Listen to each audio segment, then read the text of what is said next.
할렐루야. 오늘 12월 3일 목요일 날짜입니다. 오늘 본문 말씀은 다니엘 8장 1절에서 14절 말씀 보도록 하겠습니다.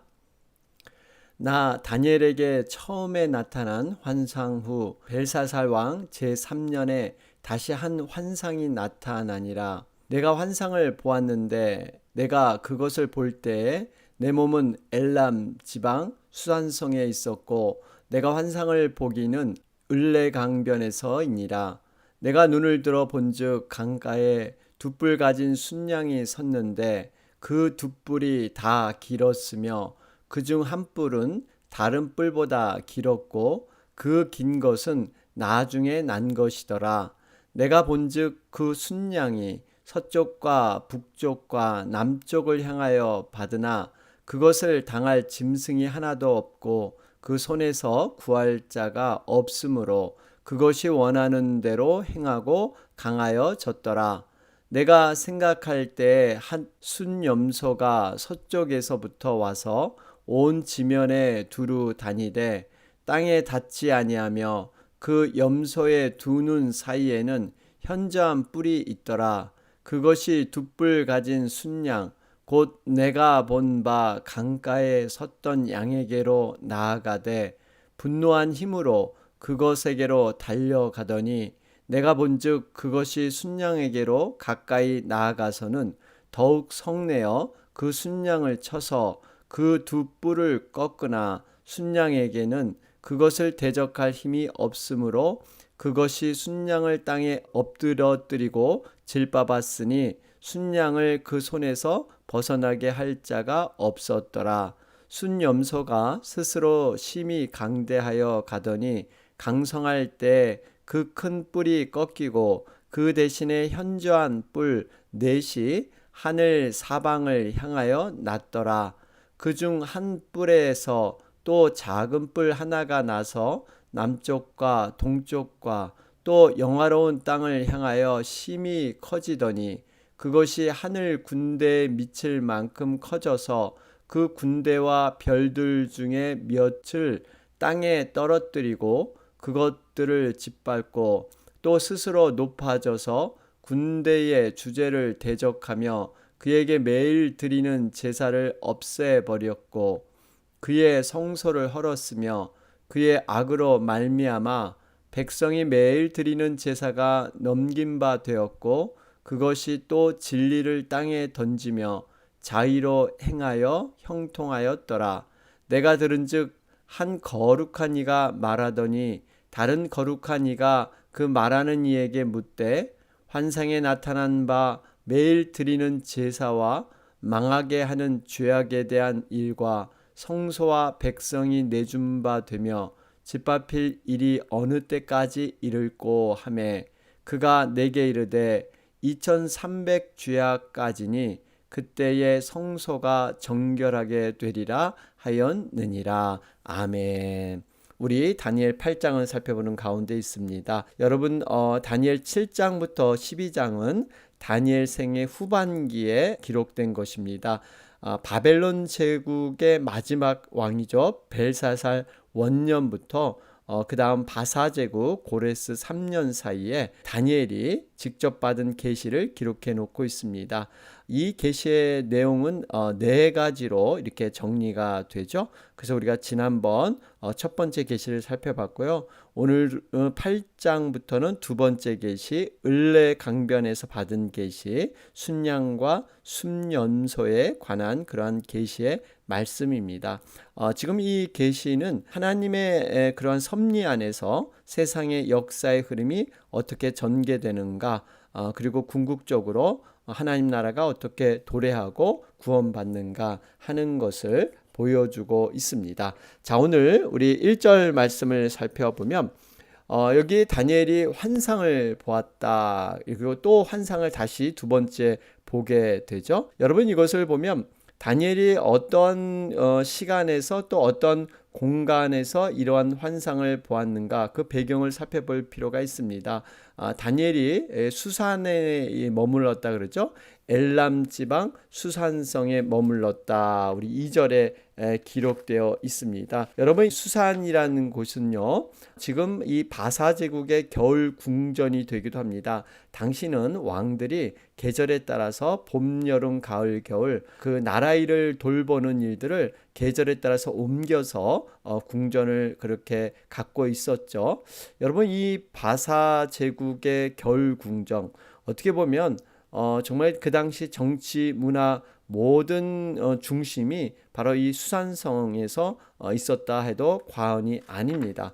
지금 이 다니엘은 나이가 거의 80에 가까운 그러한 나이지만 여전히 성실하게 제국의 총리로서 빈틈없이 그러한 일들을 감당하고 있습니다. 여러분, 이것을 보면 우리가 정말 하나님께서 계시를 맡겨주시고 하나님의 뜻을 더 깊이 깨닫게 하시는 것은 맡겨진 그러한 사역들, 맡겨진 그러한 책임들을 성실히 할 때 하나님께서 그러한 인물들을 사용하시는 줄로 믿습니다. 모세가 호렙산에서 그 맡겨진 양을 치고 있을 때 부름 받지 않았습니까? 사무엘은 성소에서 성실하게 엘리를 수종들며 하나님을 섬길 때 그때 바로 부름을 받았다는 것입니다. 그렇기 때문에 우리에게 주어진 사역, 주어진 직분 우리가 충실히 감당할 때 하나님은 귀히 써 주실 줄로 믿습니다. 자, 그런 가운데 특별히 우리 1절 말씀 환상이 다시 보이게 된 배경들 우리가 지난번에 잠깐 살펴봤지만 지금 바벨론이라는 나라 벨사살이 왕으로 이렇게 지금 언급되어 있지만 사실은 그 아버지죠. 이 나보니더스라는 그러한 아버지가 이렇게 섭정을 했습니다. 그러니까 벨사살 왕은 형식으로 세워놓고 그 아버지가 뒤에서 다 조종을 한 것이죠. 그러다 보니까 나라가 굉장히 어려웠습니다. 더군다나 이 벨사살 왕은 5장에서 살펴보면 온갖 교만과 허영에 가득 찬 왕이었죠. 특별히 하나님의 성전, 성물을 가지고 술을 마시는 데 사용하는 정말 하나님 앞에 패역했던 왕이 벨사살 왕입니다. 이런 와중에서 하나님의 백성들이 얼마나 고난을 당했겠습니까? 여러분, 말할 수 없는 고난이 있었을 것입니다. 이런 가올 때 하나님께서 환상을 통해서 정말 하나님의 뜻을 보여주는 것, 이 의미는요, 고난 가운데 하나님께서는 그 백성들과 더 가까이 하시고 친밀히 하신다 하는 것을 우리는 깨닫게 됩니다. 특별히 이 다니엘의 모습을 보면 그가 수산성이라는 정말 세상에서 득세해서 부귀영화를 누리고 있는 그러한 삶을 현실은 살고 있었지만 이 다니엘은 거기에 안주하지 않았다는 것입니다. 늘 하늘을 향해 열린 마음, 정말 영적인 눈을 가지고 하나님 나라를 늘 바라봤다는 것. 여러분, 이것은 결코 쉬운 것이 아닙니다. 세상이 주는 유익들, 이것을 뿌리치는 것은요, 여러분 쉽지가 않습니다. 모세도 정말 이 애굽의 공주의 아들로 칭함을 포기하고 애굽 사람들보다는 하나님의 백성, 그 고난받기를 좋아했다 그러지 않습니까? 여러분, 하나님께서는 이런 영적인 사람, 특별히 분별력 있는 이러한 사람들을 통해서 하나님의 역사를 이어가게 되실 줄로 믿습니다. 자, 그런 가운데 여러분 3절과 4절을 보면 여기에 두 뿔 가진 순양이 등장을 합니다. 여러분, 두 뿔을 가졌는데 두 뿔 다 길었는데 그중 한 뿔은 다른 뿔보다 길었다. 그렇죠? 그래서 긴 뿔이 다른 한편 뿔보다 나중에 난 것으로 밝히고 있습니다. 두 뿔 가진 순양, 메대 바사 제국을 가리키고 있습니다. 먼저 난 보다 작은 뿔을 다리오 왕을 뜻하죠. 그리고 나중에 난 보다 긴 것은 바사왕 고레스를 뜻하고 있습니다. 그런데요, 지금 이 두 순양이 얼마나 힘이 센지 당할 자가 없다 이렇게 기록되어 있습니다. 여러분, 양하면 뭐가 떠오르죠? 온순한 동물이다 이런 생각이 떠오르는데 지금 등장하는 순양은요 얼마나 거칠은지 그 뿔로 정말 서쪽, 북쪽, 남쪽을 향해 들이받았는데 누구도 당할 자가 없었다. 여러분 이렇게 양을 맹수처럼 왜 여기에 등장했을까요? 이유는 메데바사라는 나라가 탐욕적인 모습으로 살았기 때문입니다. 다리오 왕도 그렇고 고레스 왕도 그렇고 자기의 그 분깃에 만족하지 못하고 탐욕스러운 그 모습이기 때문에 무자비한 짐승으로 설명하고 있는 것이죠. 여러분 탐심이라는 거 우리가 늘 경계해야 합니다. 탐심은 한도 끝도 없다. 이것이 곧 죄악으로 나타날 수밖에 없다 하는 것을 볼 수가 있습니다. 자, 그러면서 5절부터 한 순염소가 등장을 하죠. 여러분 이 순염소는 헬라 제국을 의미하고 있습니다. 헬라 사람들을 염소족이다 하는 그런 별명도 있기도 합니다. 그런데 이 한 순염소 가운데 5절 후반절에 보면요. 그 염소의 두 눈 사이에는 현저한 뿔이 있더라. 그러죠? 현저한 뿔. 이것이 바로 알렉산더 대왕을 가리키고 있죠. 물론 이 알렉산더가 죽은 후에 이제는 보면 8절에 그 대신에 현저한 뿔 넷이 하늘 사방을 향하여 났더라. 결국 헬라 제국의 알렉산더 대왕이 죽음으로 말미암아 내등분하게 되죠. 그 부하들이 이렇게 갈라 나라를 갖게 됩니다. 여러분 이 네 뿔 가운데서도 이 한 뿔이 작은 뿔이 나온다. 9절에 나오죠. 여기 그중 한 뿔에서 또 작은 뿔 하나가 나서 요 작은 뿔이요. 바로 안티오쿠스 에피파네스라는 아주 그런 잔인한 왕이죠. 셀류쿠스 왕조라고 해서 그 새롭게 등장하는 왕조인데 8대 왕인 바로 안티오쿠스 에피파네스 뒤에 우리가 제가 더 설명을 드리겠지만 어쨌든 이런 역사적인 흐름 속에서 지금 전개되고 있습니다. 그러니까 메데 바사 제국이 등장을 하고 헬라 제국, 알렉산더가 세운 헬라 제국, 이 헬라 제국이 결국 4개 나라로 이렇게 갈라지는. 그런데 놀라운 것은요, 메데바사 제국을 건설하기 20여 년 전에 이미 예언된 말씀이고요. 특별히 헬라 제국이 등장하기 200년 전에 지금 이 다니엘 말씀이 주어지고 있다는 것입니다. 여러분 그대로 역사에서 완성이 되죠.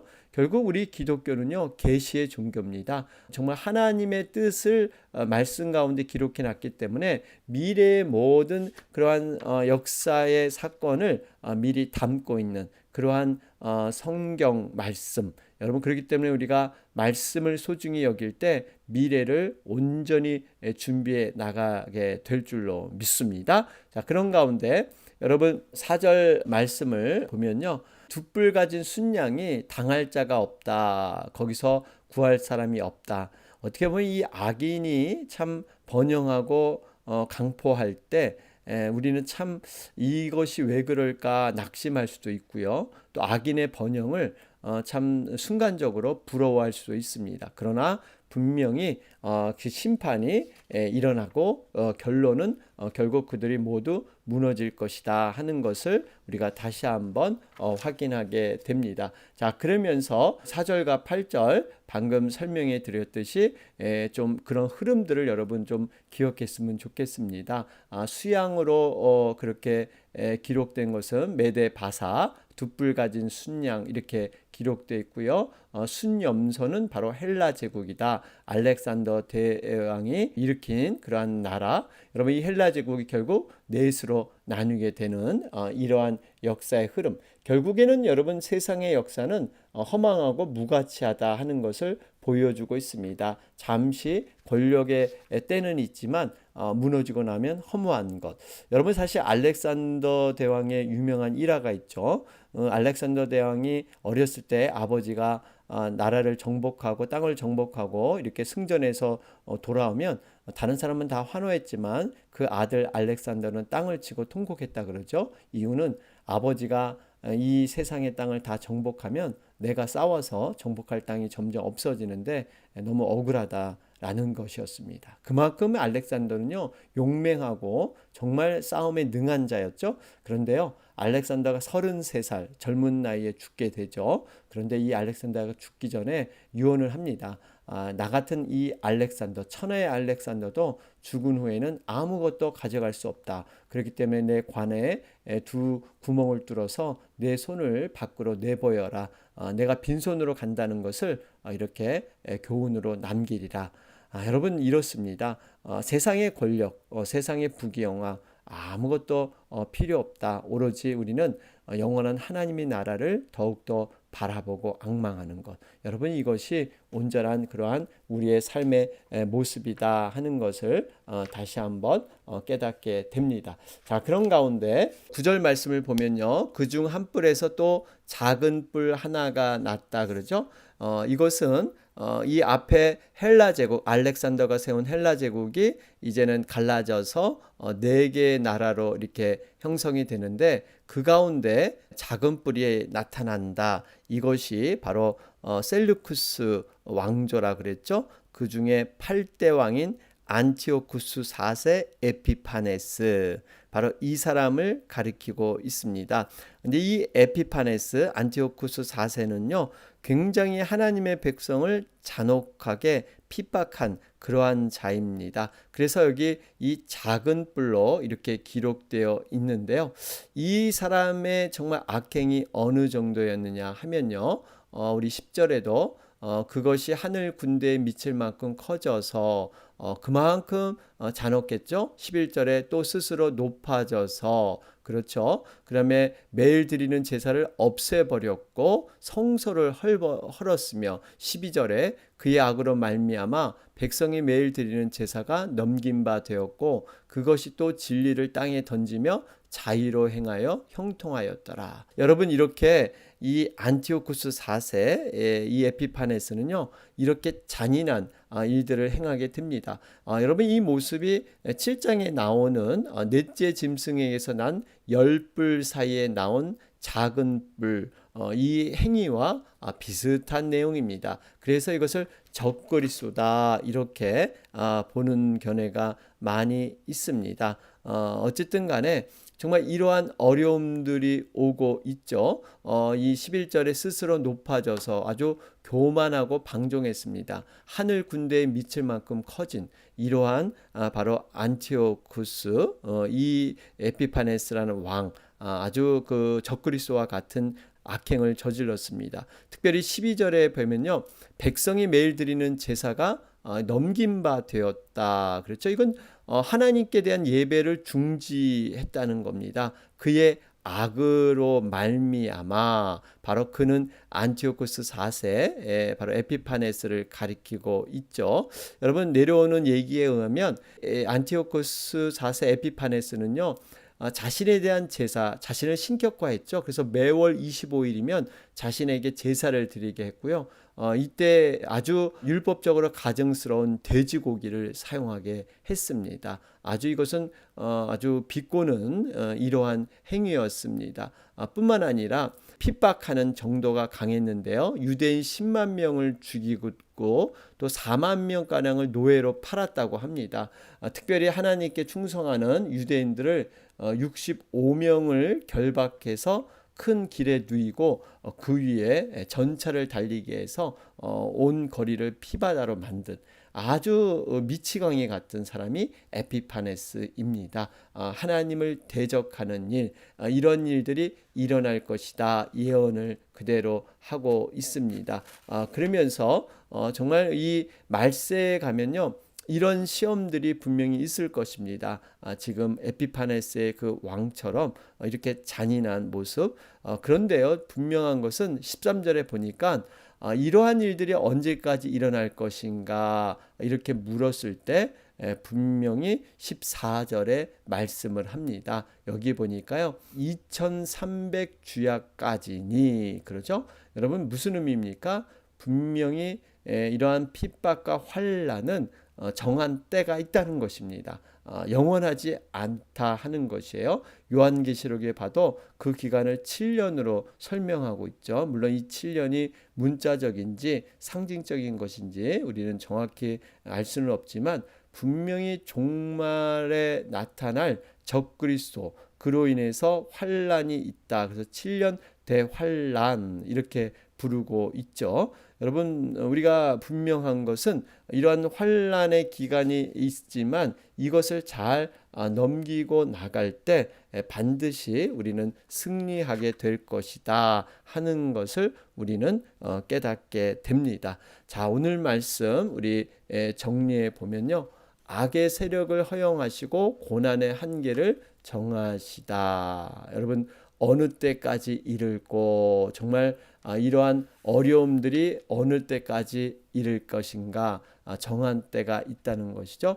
오늘 이 말씀을 통해서 우리가 깨닫는 것은 세상의 역사는 돌고 도는 그러한 역사입니다. 영원하지가 않습니다. 한 왕조가 힘을 얻게 되면 다른 왕조가 더 힘을 갖춰서 무너뜨리고 돌고 도는 역사. 그러나 하나님의 그러한 나라는 영원한 하나님의 그런 나라로 그렇게 도래할 것입니다. 그 과정이 분명히 믿는 자에게 여러 가지 유혹과 신앙의 핍박이 있다. 이것이 세상의 종말의 모습이다라는 것을 우리는 알고 대비해야 될 줄로 믿습니다. 이러한 모든 것들을 환란을 잘 극복한 자에게 주어지는 놀라운 하늘로부터 오는 그런 축복, 상급, 보상, 우리가 이 분명한 것을 바라보면서 오늘도 우리가 어떠한 상황에서도 흔들리지 아니하는 하나님의 말씀 앞에 견고하게 세워지는 여러분과 제가 되길 바랍니다. 오늘 말씀 우리 기억하면서 오늘 목요일 날짜인데요. 우리 다 같이 영혼을 위해서 우리 간절히 중보하면서 나가도록 하겠습니다. 또 코로나 사태 회복을 위해서 여러분 계속해서 기도해 주시기 바랍니다. 또 하나님께서 우리를 긍휼히 베풀어 주셔서 우리가 다시 한번 하나님과의 관계가 회복될 수 있도록 여러분 위해서 계속해서 기도해 주시기 바랍니다. 다 같이 기도드리겠습니다. 주의 은혜라 주의